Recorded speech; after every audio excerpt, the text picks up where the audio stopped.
খানসামা উপজেলার ৬ নং গোয়ালদিহি ইউনিয়ন মিজান হাজীপাড়ায় আগুনে আসবাবপত্র সহ একটি গরু পুড়ে নিঃস্ব এক পরিবার। বিস্তারিত থাকছে দিনাজপুর থেকে মোহাম্মদ আতাউর রহমানের রিপোর্টে। পুড়ে গেছে অথচ কোরআন শরীফ পুড়ে নাই। এই তো আগুনে পুড়ে নিঃস্ব এক পরিবার। গোয়ালদিহি ইউনিয়ন মিজান হাজীপাড়ায় আগুনে পুড়ে নিঃস্ব হয়ে গেছে এক পরিবার। শুক্রবার ৩১শে মে দিবাগত রাত ৯টা ৪০ মিনিটে স্থানীয় গোয়ালদিহি ইউনিয়নের মিজান হাজীপাড়ায় মৃত আব্দুল কুদ্দুসের ছেলে মোহাম্মদ মাহতাব আলীর বাড়িতে এই আগুন লাগার ঘটনাটি ঘটে। সরেজমিনে গিয়ে দেখা যায় ফায়ার সার্ভিসের গাড়ি আসার আগেই পরিবারটির কিছুই রক্ষা করা যায়নি। মিজান হাজীপাড়ার প্রত্যক্ষদর্শীদের দেয়া তথ্য অনুযায়ী বাড়ির মালিক মাহতাব আলীর ঘরে থাকা মোমবাতি থেকে আগুনের সূত্রপাত হয়।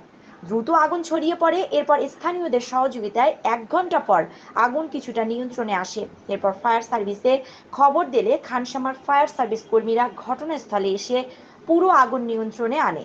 ততক্ষণে পরিবারের ঘরে থাকা কোনো সম্পদেই রক্ষা করা যায়নি।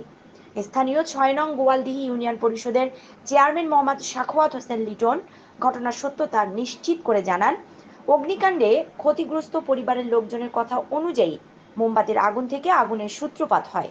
খানসাম ফায়ার সার্ভিস ও সিভিল ডিফেন্স স্টেশনের কর্মীরা জানান, ঘটনার খবর পেয়ে আমরা সাথে সাথে রওনা হই। ঘটনাস্থলে যাওয়ার পর পুরো আগুন আমরা নিয়ন্ত্রণ করি। আমরা জানতে পারি ঝড় বৃষ্টির কারণে ৩ দিন ধরে এই এলাকায় বৈদ্যুতিক সংযোগ বিচ্ছিন্ন রয়েছে। তবে জানা গেছে মোমবাতির আগুন থেকে আগুনের সূত্রপাত হয়েছে। ক্ষতিগ্রস্ত পরিবারকে খানসামা উপজেলা প্রশাসনের তরফ থেকে ইউপি চেয়ারম্যান মোহাম্মদ সাখাওয়াত হোসেন লিটনের মাধ্যমে খাদ্য ও ত্রাণ সহায়তা দেয়া হয়। তবে সবকিছুই পুড়ে ছাই হয়ে গেলেও আল্লাহর পবিত্র আল কোরআন আল্লাহর হেফাজতে অক্ষত অবস্থায় রয়েছে।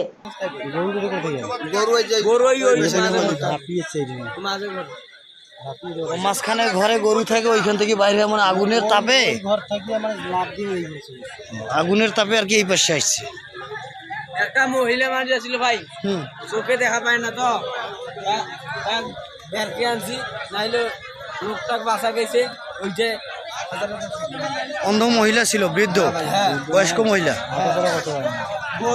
গরুর দড়ি কাটি দিছি। মহিলাটার ক্ষয়ক্ষতি কিছু হয়েছে না হয় ভাই।